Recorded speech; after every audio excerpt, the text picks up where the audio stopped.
Namaste. We'll continue our reflections on Saraswati Devi. Saraswati is beloved in other places outside of India. In Japan, I've seen statues of her, and also in Tibet. And so I'm going to read from To Dance with Dakinis.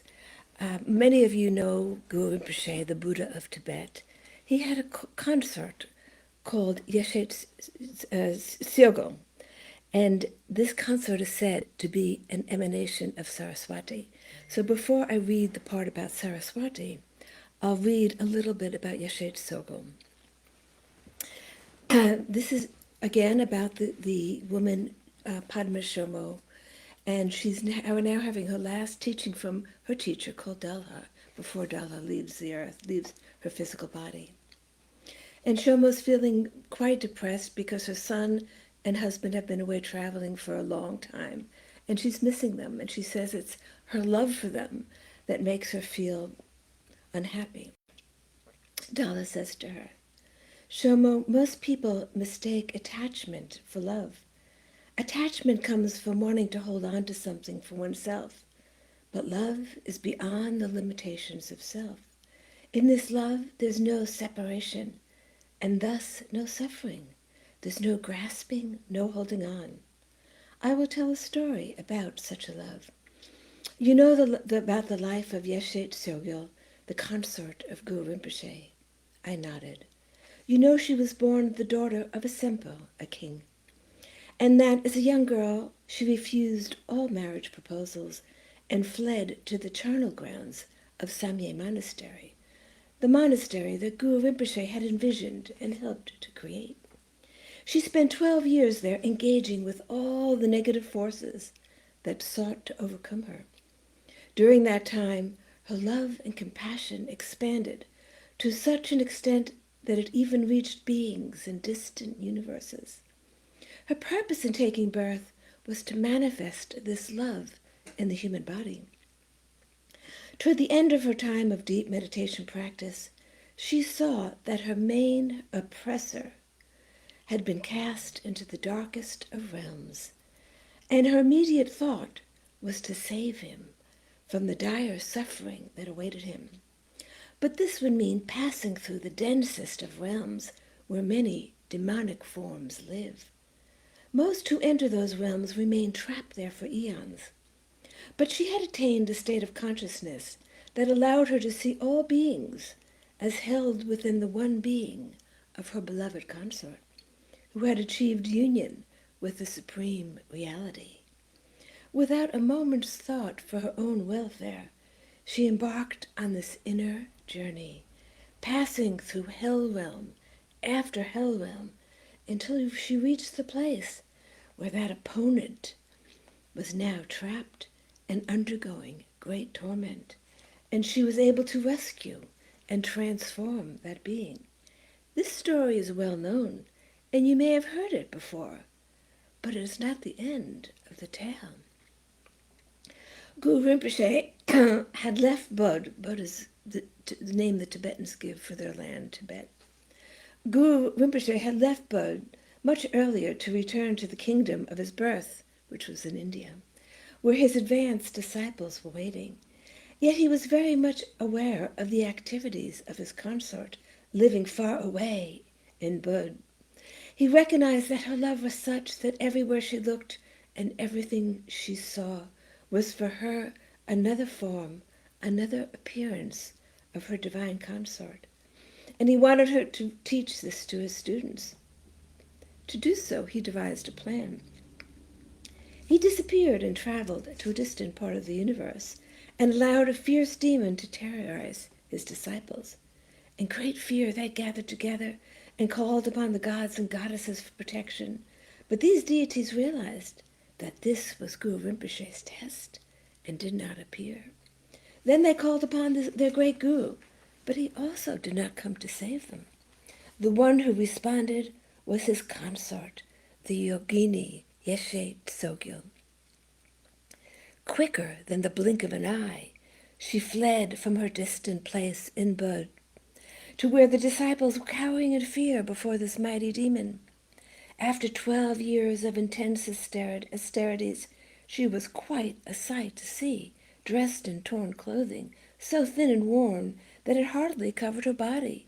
She appeared to them ragged and disheveled, her hair straggly and unkempt, her body thin and frail, her face marked with dirt and ash. Nobody knew who she was, and so the disciples tried to turn her away, dismissing her as an unruly woman.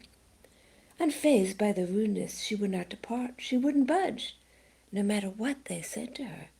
At first she stood there, staring intently at the horrific demon before her.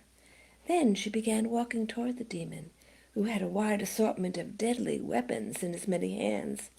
Of course, she had none. As she came closer to him, he let out a shattering cry that made mountains erupt, emitting poisons and ash into the air. Still, her eyes remained steady and calm, and her face wore a most tender expression, because all she saw before her was her beloved consort. She recognized no other being. She came closer and closer. The disciples were sure the demon would consume her, but nobody came to her defense. Finally, she stood right before that frightening creature, and in a burst of love, with a gentle smile on her face, she reached out to touch him. At her loving touch, his body transformed into that of Guru Rinpoche himself. This was the moment of their union. Her form disappeared in his, and she found herself back in Bud at the charnel grounds of Samye Monastery. The disciples learned a great lesson that day and discovered that the one who had saved them was none other than the great Guru's consort, who was one with the great Guru himself. Why do I tell you this story, Shomo? She looked at me expectantly, but I didn't answer. Finally, she responded, the only thing that matters is where the mind is. Her mind was fully engrossed in Guru Rinpoche, and so she saw him in all creatures, in the light and in the darkness. Her love was such that there was not even the slightest thought of self. That is the way to overcome fear and attachment. Hold on to nothing, cling to nothing. When you give up everything, then everything comes to you freely. Now I'll skip ahead to later in the book. Padmasambhava dies, and she awakens in the astral world, in her celestial abode, where she's with her companion Satya. Many of you may know Satya from previous books. So this chapter is called Between Earthly Lives, and she's reflecting on all she had learned in her life as Padmasambhava. Satya helps her bring it to a different level of understanding.